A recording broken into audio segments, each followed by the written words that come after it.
La la la la la. La la la la la.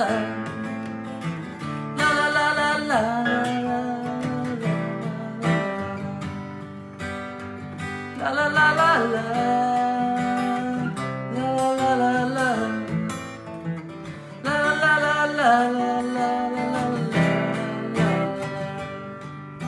A man in me will do nearly any task. As for compensation, there is little he could ask. It takes a woman like you to get through to the man in me. And then he dropped the pick. No, dude, people are in, man. Keep going. No worries. Storm clouds are raging all around my door, and I get to thinking I might not take it anymore. A woman like your kind to find the man in me. But oh, what a beautiful feeling just to know that you are near.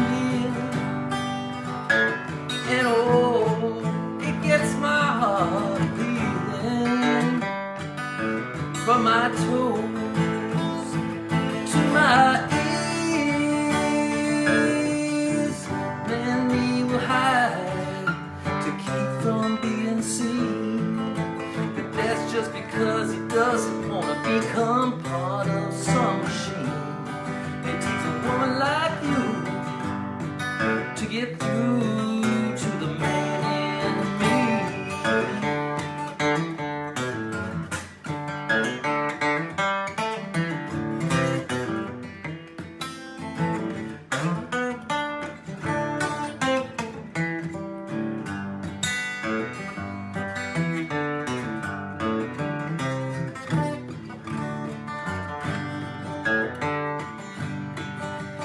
Oh, what a beautiful feeling just to know that you are near.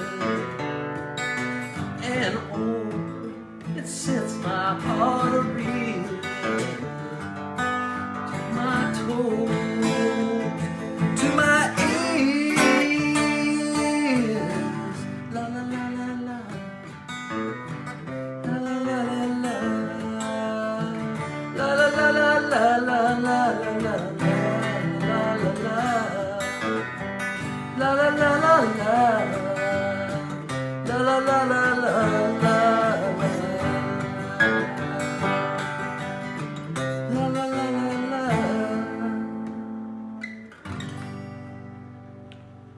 Folks, welcome to the Jake Feinberg Show here in Portland on a typical rainy afternoon here on a Sunday, and joined by a legendary musician and performer, Tom Wright. Welcome to the Jake Feinberg Show. Thank you, Jake. Can you talk to the audience how you connected with John Kadlicek? John Kadlicek. He and I met through a mutual friend who I had been in a band with a couple years earlier, doing sort of a classic hard rock band when I was playing bass. And a couple years later, this guy, Rob Ejak, shout out to Rob, great musician. Was this in Chicago, or This was in the Chicago area. Kadlicek was from there too? Is that Yeah, he lived there. He was actually from Cincinnati originally, as I recall. Right, he just wound up there. And so Rob was like, I just met this guy. He plays guitar and violin and wants to kind of do the same stuff we're into, this sort of psychedelic hard rock thing, and he's interested in the Dead. And Rob had just started getting interested in the Dead through me, exposing him, to his mostly like Led Zeppelin, Allman Brothers, Black Sabbath drenched.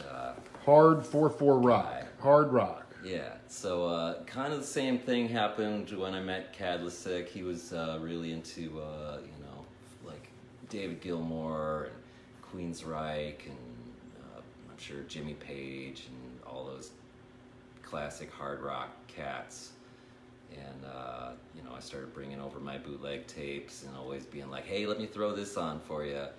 And so that soaked in, and after a while, the band that we had formed was playing about maybe half Grateful Dead songs out of everything we did, mixed in with some random Dylan songs. And you just said something interesting, though. I mean, I think there's a lot of love-hate relationship. I mean, for the Grateful Dead and all their popularity, there's a lot of people that they say, I can't stand them because they've been listening to jukeboxes and studio albums. Not that those aren't good, but you gave him bootlegs. So what did he hear in those bootlegs that liberated him? Oh, probably just, the hot jams and the free spaces that you get with the listening to the raw live stuff. And I think that's another side of the difficulty people have is the long jams from their dorm mate at college who wouldn't stop playing the tapes, and it was just on all the time. Same tape. And the jams are long, and it's like, well, you have to really listen to kind of get lost in them yourself to really connect with them. If it's just something that's playing in the background, I can totally understand how it's hard to connect with it because, there's relatively few of, really sharply defined hooks to reach out and grab you and make you pay attention.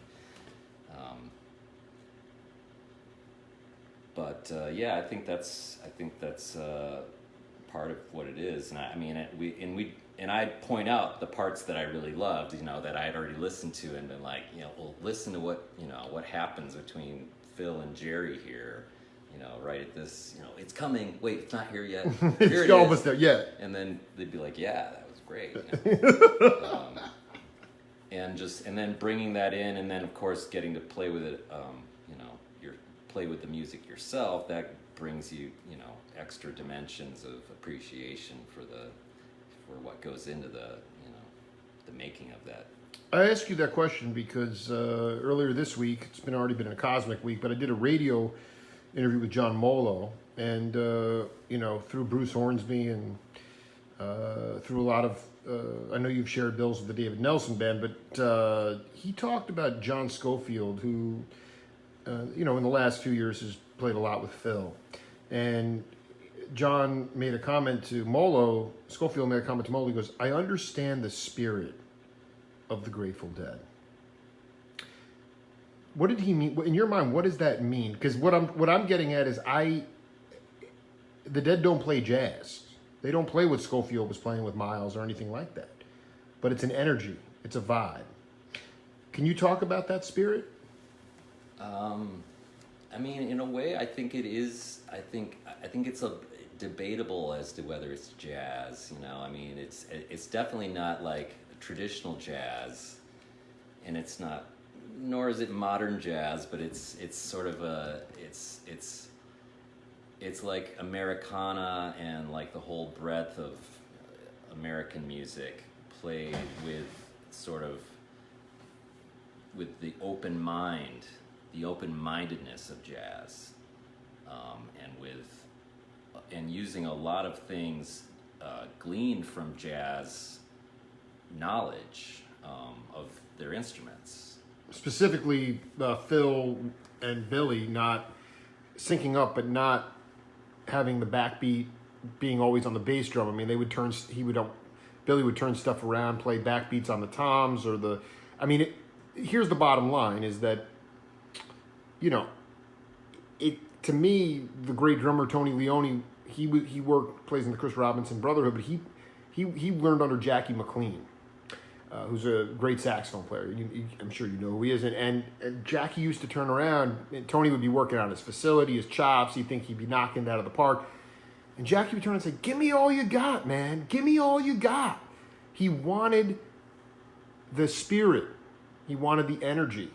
So to me, that's what it is about. It's not about perfection. It's not about facility. It's not about chops, even though after a 3-hour dead show, you'd be, you know, it's ensconced in that. But it's really the spirit. And I ask you, when you take your bands on the bandstand, how conscious of you are that to the vibe and the spirit? Oh, completely conscious, like completely wrapped up in it. Like from the moment I'm on there, I'm just trying to connect with it. Before I've even started playing, I'm, trying to let them hear the music in my head, and letting it come out in little noodles before the band's are ready to start the opener. I'm trying to just get myself locked into all the different polyrhythms contained in it, and just get them all sort of like lined up and ready to just pop it out all at once, and just trying to kind of just trying to keep it's like a sense, it's like having a sense of humor about the whole thing, and not you're trying not to take it too seriously, but at the same time you're trying to treat it with an immense reverence. I dig. Where it's like we are at church, and sort of the holy thing is to make a big joke. Right. Just don't be so uppity about it. People want you to play, so feel free to break out another tune here, Tom. Oh, why not? Let's see.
Go.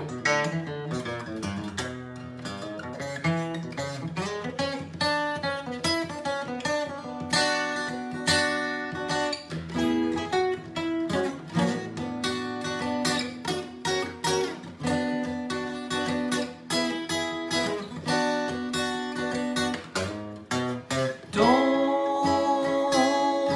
cry now.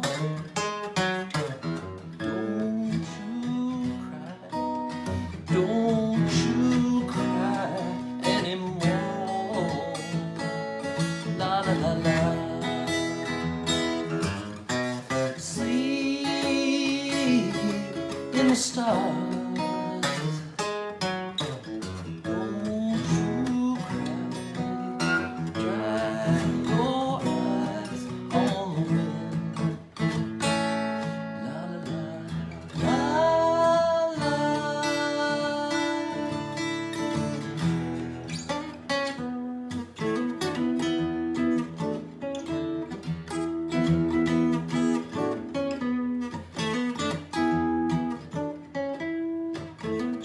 All I know is the bird within you singing.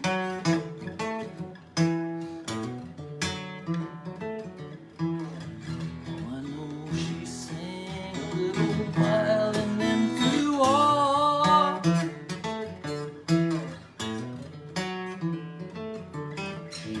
Tell me all that you know, I'll show you.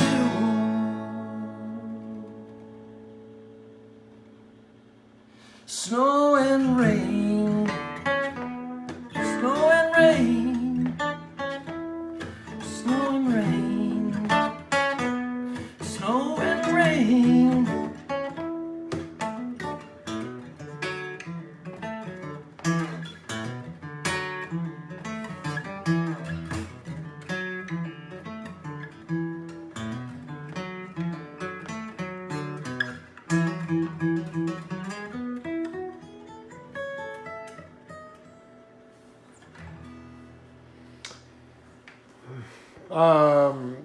You had a chance to go on the '86 summer tour with the Dead that featured Bob Dylan, and you opened with a Dylan tune. But from your point of view, I mean, not that you got a chance to spend time with Bob and Jerry, but can you talk about the mutual admiration society that they were part of together? In fact, for me, it's been revelatory because if you look, 1980. I've interviewed Fred Tackett and Jim Keltner. They were all part of Dylan's, Saved band, right? I didn't know that those guys. I didn't know who was in that band actually. Okay, I'm sorry. Tackett was in that band. Dude, Tackett is a legend. Tackett was in the band. Tim Drummond and Spooner Olden, and they had the best studio singers from L.A. Maxine Well. All I don't want to do justice. It was badass. Jerry was there November 1980 at the Warfield, playing on the same bill as Dylan. Yes. It's to me, within a year or so, or 2 years, he had two gospel singers and Melvin. Yeah. So I think he was very influenced by the whole thing. Even though Tackett told me, not that Jerry was going after some sort of secular, Christianity, but Dylan was really singing about the Bible, and people were saying, they couldn't understand it. Either he never came into the Pat Boone crowd, they never accepted him, and other people said, Bob, Jesus loves your other songs too. But the point is, going back to Jerry and Bob, they loved each other. What do you remember about that tour, and ultimately what? Can you talk a little bit about what you feel their relationship was? And how they gosh. Well, I was very young at the time. I was about 17 on that, and that was my first Dead tour. So, I mean, all that entails, you can imagine. Second Dead tour. Well, my first tour, actually. Out of town to see them, and multiple stops, and I went to about 6 cities, something like that. But what I remember is that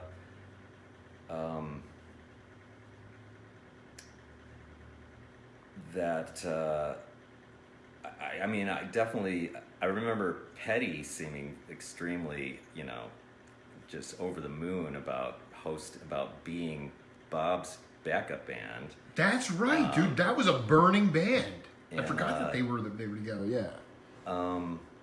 There was the first couple of shows they did together. There was no interaction, but then when they played in Akron, Ohio, apparently this was the first time Dylan had ever joined the band on stage, and he came on for Little Red Rooster, and I think Don't Think Twice, It's All Right. First set? Because Bobby broke out Desolation in the second set of that show. Yeah, and then Weir goes ahead and plays a Dylan song later in the show and sings. And he nailed all the lyrics, and that is the longest song in the world. Pretty much the longest Dylan song that there is. Wow. It's like when I've been a part of performances of that, and it's like, man, really? We're only halfway through. And we've already been on for like 8 minutes or something. But there's some great. I love that song though, because there's just some great places for the Jerry harmony to drop in with some choice backups on the. I always love the line, "Which side are you on?" because it's just so topical.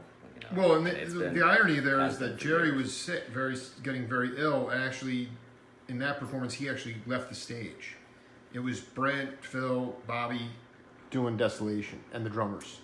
Jerry was not present, so Brent has to take an organ solo. There are a few Desolations where and I was at another performance of Desolation where Jerry had left the stage, and I don't know if it was. Phil made a comment like "broken string, folks," but you never know. Yeah, and you just wonder.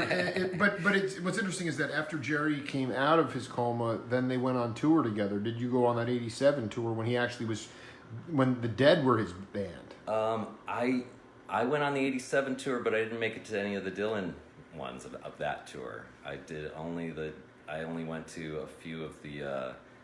I only went to Alpine in Toronto and Rochester, and none of those were the Dylan dates were all on the East Coast and on the West Coast, and I only did the middle shows that year. I still wasn't going that far. I was only 18, just a babe. You talked to the audience about when you got a call from Melvin Seals and he wanted to play with you guys. Oh yeah, that was kind of an amazing thing. Or it was a call from his agent saying he'd be interested in hiring on with you guys. That is epic. I wasn't really sure where it came from or how.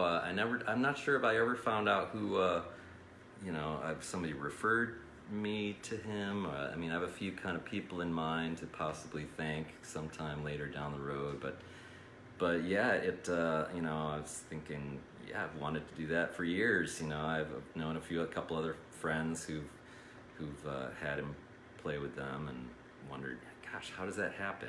I guess you just chat him up maybe, but in this case, if you really look at it, he probably, just got hip to you guys in some way, saw that you were carrying on the spirit and the lineage, and said, I want to help him. And to me, Melvin, that dude, it was really nice to talk to him when I interviewed him because, number one, he came straight out of the church, and when he walked into the club front, it freaked him out because there were skeletons playing violins, and people would, but the lore of the whole thing, Jerry and John, they never ever did drugs in front of him. They were completely respectful to Melvin. Yeah, and obviously on the bandstand is a whole other story. But the fact that he feels compelled to be the keeper of the flame, so to speak, and he plays with a lot of bands. So it's about accessibility. And I think that's a really beautiful thing. I think part of it may have been, you know, I think he likes to come to the Northwest, to Oregon. He's got some favorite places to play around here, and he's a fisherman, so he loves the rivers. Oh, I'd love to see Melvin on a boat, man. It's unbelievable. He's just a really, really down to earth guy when you meet him, and just, you know, he's just a real pleasant dude to be hanging out with, and of course on the bandstand it's just like a dream. It's just like, I mean, it's like I can play all the stuff that I think goes in, you know, like a Garcia song, and it's you know, having the exact thing there that you always, you know, that you hear in your head, and then some, in a sense, like a living thing that, you know, responds to what you do, you know. It's like it's a highlight of my career so far, I have to say. It's one that I'd love to repeat. Call me Melvin. Melvin, if you're Let's watching, set something up. You know, where, as a musician in general, just equipped with what you have, where do you feel like you need to grow the most? Oh, I guess, gosh, I mean, really, you're never done growing in every place, you know. I always want to tighten up my vocal pitch, and I always want to, and I want to, I guess I really I've been doing the Dead thing really since I started learning the guitar, almost, you know, since a couple years into learning the guitar. And it's just, you know, it's something that I venture away from to little other pet projects here and there, but I'd love to just kind of start expanding sort of beyond it into other, you know, other material that I love to death, that I'm just, you know, that I'm really crazy about, that I can't seem to, that I need an outlet for. And I want to just kind of let it just sort of invade the, you know, the Dead bands I'm in, and just without it, and be like, you know what? You came to see this band, you're going to see something great, you know, even if it's not, you know, what you normally think of as being a Dead tune or Dead related. So that's kind of... Can you give an example of what you would like to bring into the band? Yeah, just like, you know, classic soul standards, and just lots of rootsy stuff that I guess you might consider the influences of the Dead that they never got around to covering. All the stuff that you kind of imagine, why didn't they do that? Why didn't they ever do that? Or why didn't they ever cover, you know, why didn't the Dead, they never covered Led Zeppelin or Pink Floyd, you know? Let's find something that would sound perfect in their style and bust it out on an audience, you know, and, you know, expand a 3.5 minute song into, you know, a 12-minute song or something like that. Yeah, I was gonna say they did break out. Do you how influenced by the Beatles do you think the Dead were? Oh, immensely. Because by '85, they turned them from a jug band to an electric blues band. Basically, it wouldn't have happened without the Beatles and probably the Stones too.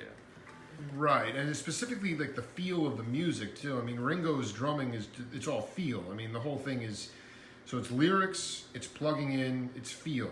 But around the time you got on tour, they started covering a lot of Beatles tunes, and also like Traffic tunes and Dear Mr. Fantasy. But they didn't get around to stuff they didn't get off on. Yeah, I mean, yeah, definitely. I mean, one could kind of say that about the Beatles too, you know. It's like the Beatles themselves, it's like they stopped playing live in 66 or something like that, and then that's before like all of their most experimental, you know, really innovative records came out. That's kind of what allowed them to spend so much time in creating those records. But you know, I've always kind of had the thought of like, man, if they had played live concerts, what would that stuff have turned into? I mean, you can kind of see it if you go to like a Paul McCartney concert or something. does, I'm sure, he does a number of Beatles standards and expands them in his own way. But what would the Beatles have sounded like as a 4-piece if, playing the Magical Mystery Tour album live, all that stuff, that's one of my favorites as far as psychedelic opuses, like Blue Jay Way live or Flying or... What's your thesis? I mean, I'm not Your mother being should know.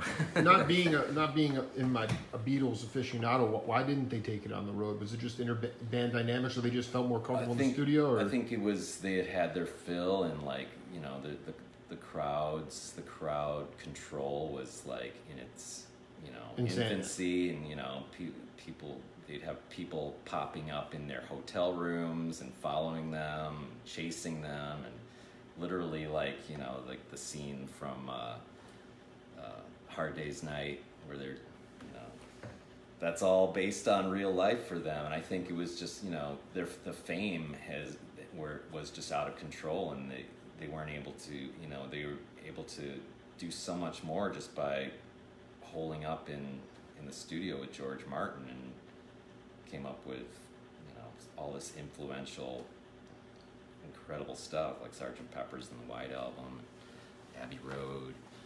There were budgets for them to just sit there all day and get it and just keep working, Yeah. Before I let you go, I just want you to talk to younger cats who sometimes get, for lack of a better word, blissed out by fame, fortune, what they think the music industry is about. But what were your original intentions for getting into music? Oh, man.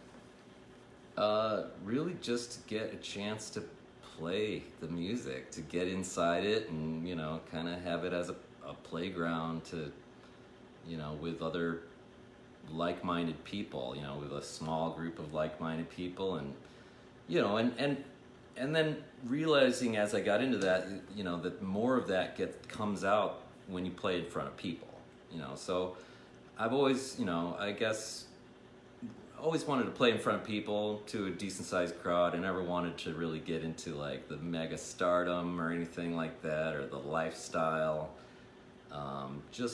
Just having that, couple of hours or 3 hours of just getting down. I mean, I got into the Dead dancing my brains out to them and just really finding my dance soul to them, and and just having the best time, and realizing, if you can take, and they only come around to this town, where I was, Chicago, they'd come around once or twice a year, and the rest of the time, you can either travel to see them, and, only a few people get to do that, really. Other people kind of spend their lives in one spot, and, I just started thinking, and actually a friend of mine had started a tribute band of them in our high school. A friend of mine, a really dear friend of mine who was a year older than me, and they would do shows at little places at like the community youth center, like some room, like some 5,000 square foot room or something like that, and to a crowd of like 100, 200 people, and everyone there was having the best time. And so that's what inspired me, just to like help a room full of people have an incredible time with the music, and kind of be an emissary of it, and be someone who's keeping the flame, just to borrow Melvin's phrase, kind of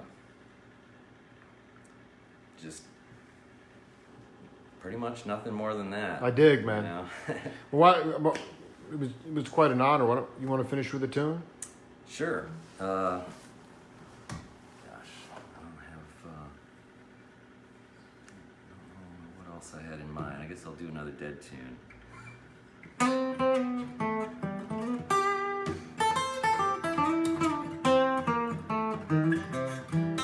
In the timbers of Venerio, the wolves are running round.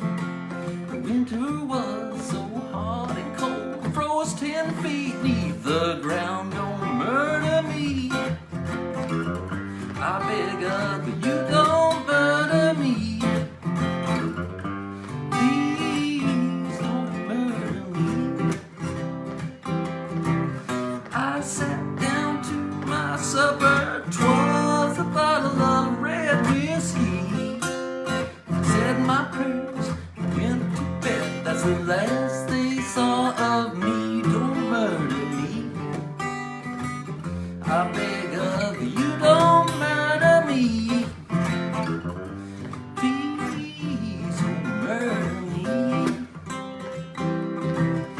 When I awoke, the dire wolf, 600 pounds of sin, was grinning at my window.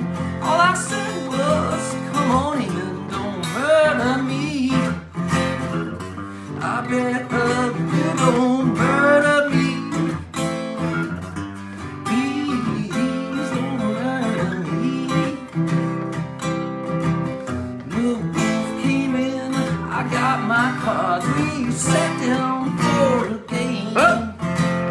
Cut my deck to the queen of spades, but the cards were all the same. Don't murder me. I beg of you, don't murder me. Please don't murder me.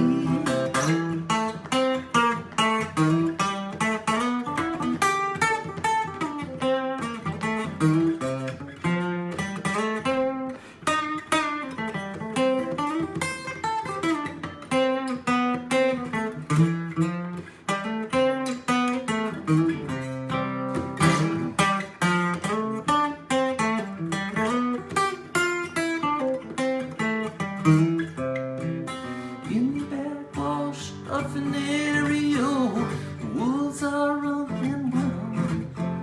The dire wolf collects his due while the boys sing round the fire. Don't murder me. I beg of you, don't murder me. Please don't murder me. No, no, no, don't murder me. I beg of you, don't murder me. Please don't murder me. Please don't murder me.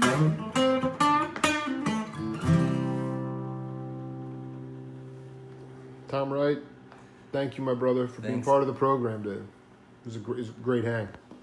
Thanks, Jake. It's the Jake Feinberg Show, 600 pounds of sin. We'll see you later.